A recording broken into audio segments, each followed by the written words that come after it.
Oui, mbote mingi na balandi ya www.panzasango ya Congo ne nefsa binokaka le 24 pour na arriver à Jean-Pierre Bemba.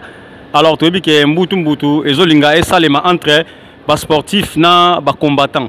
Alors tokutani na ye moko shikito likofi moko tina yolo vraiment azan la posa a passer message na peuple congolais pe na ba union so oyo bazolinga ba mbutu na makambu yango. Alors tokutana shikito yoyo bozomona ka na François Mitterrand. Bonjour shikito. Ouais, bonjour ndeko ina image.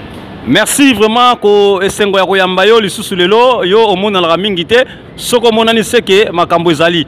Alors message dino memele beso na mkola lelo. Non, message nazana ngo kaka ezali message ya na lingina solo na peuple congolais.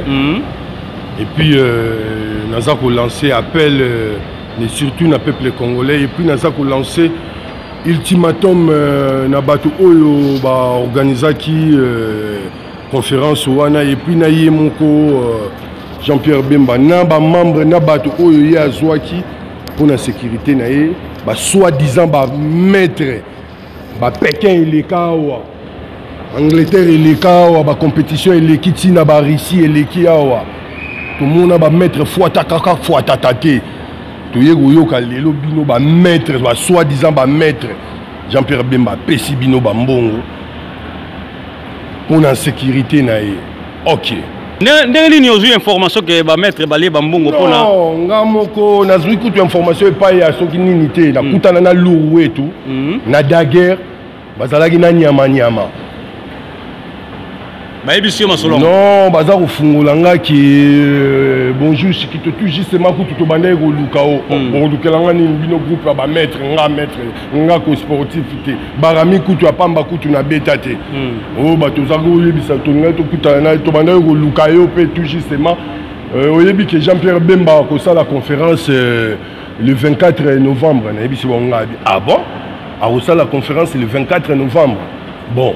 Ce qui prend conférence wana et salama aya à la conférence wana tout kutana donc après na yeko mona ba pro ba soi-disant ba combattant mais ba pro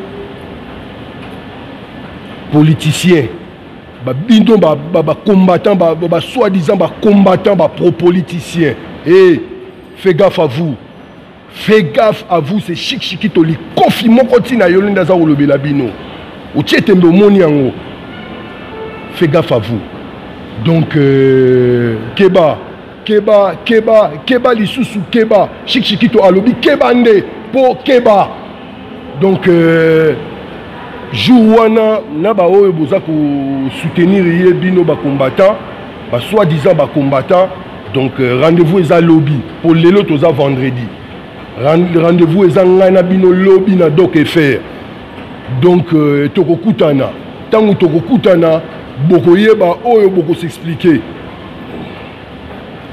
Merci Balandia pendant ce Congo Bomoni, Nasi Boyoki Bolandino Oyo, Azaki na motema, Alobi.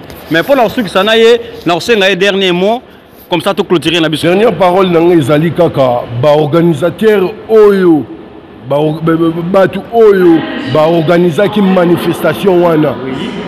On va organiser conférence wana tant que landa vidéo oyo donc boluka moyen bo annuler conférence na bino po na salle wana na donc faire moto ekopela bozala besoin moto ekopela na roloba ma sekité na zuiba mabanga to ba béton oyo ezali na kati ya gare oyo to ba train ou de escalator na tie na kata monoko na ngate awa ezali kaka mino lolemu pe soni pe maloba oyo nzambe atindi na loba donc eloko na koyebisa bino eza kaka bobongama surtout bino bato bapesi bino bambongo ba soi-disant ba maître bobongama po bokobunda banda bobunda na vie na bino nanu bobunda te bokobunda neti nanu bobunda te na vie na bino donc bobongama c'est chikito likofi moko tina yolo tiete mbomoni yango.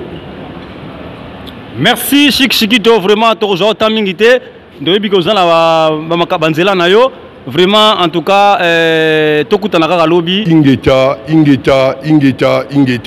donc eloko na kosenga peuple congolais bino so il faut bozala na salle wana na métro na doc faire na 18e donc biso so il faut tozala et puis équipe oyo bobongamaki pona ko s'organisaki pona ko yambaye Jean-Pierre Bemba to okuta na bino lobby le 24 na salle wana na Doc FR ingeta.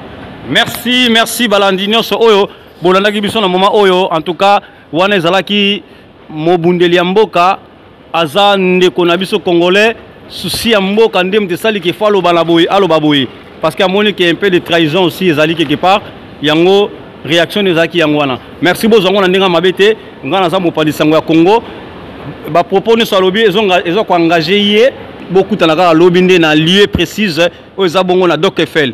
Merci 5 étoiles de love, merci Bibiana Strela la kati ya Bordeaux, merci Mama Paulina Dimbu, si champion passé Mokonzi ya Essonne, Mokonzi 91, yo ebikaka, tant na sala masolo, yo ko zanga raté champion passé, maître Doudou lo mama et Mama Irène Bengazi, vraiment Mama Moseka, Mama Nabisomoko, Mokonzi ba Mama ya Savini. Merci bozala vraiment vos ala benda branché na Panda Sangwa Congo, vous s'abonner surtout massivement. Merci, ciao ciao.